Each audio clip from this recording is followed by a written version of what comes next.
বাংলাদেশ থেকে একটা বড় খুনিকে এসটিএফ অ্যারেস্ট করেছিল, জেনে রাখুন। যা নিয়ে বাংলাদেশে অনেক রেভুলেশন হয়েছিল। অন্য দেশের কথা আমি বলছি না, আমার বলার অধিকার নেই, কিন্তু আমি যেটা বলছি পয়েন্টটা, তারপরে তারা মেঘালয় দিয়ে বাংলায় চলে আসে। বাংলায় যখন চলে আসে তখন আমাদের এসটিএফ তাকে ধরে, এটা তাদের ক্রেডিট। তারপরে হোম মিনিস্টার নিজে আমাকে ফোন করে বলছেন, এতদিন তো কই আমি বলিনি, মুখ করিনি, আজকে অত্যাচারের শেষ সীমায় গেছেন বলে।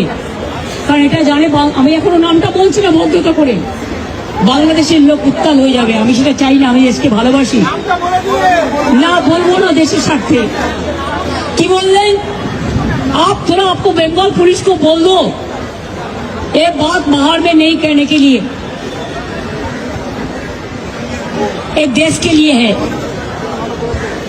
কাকে দিয়ে খুন করিয়েছিলেন, কার কার নাম বেরিয়েছিল, আজ গভর্নমেন্ট চেঞ্জ হলেও মনে রাখবেন আমি তো সবটাই জানি। আমার হৃদয়টাই একটা কথা ভান্ডার, তথ্য ভান্ডার, সত্য ভান্ডার। আমি তো সম্পদের ভয়ে কর্মীদের জলে ভাসিয়ে দিয়ে দল ছেড়ে চলে যাব না। আমার তো এক সেকেন্ড লাগবে।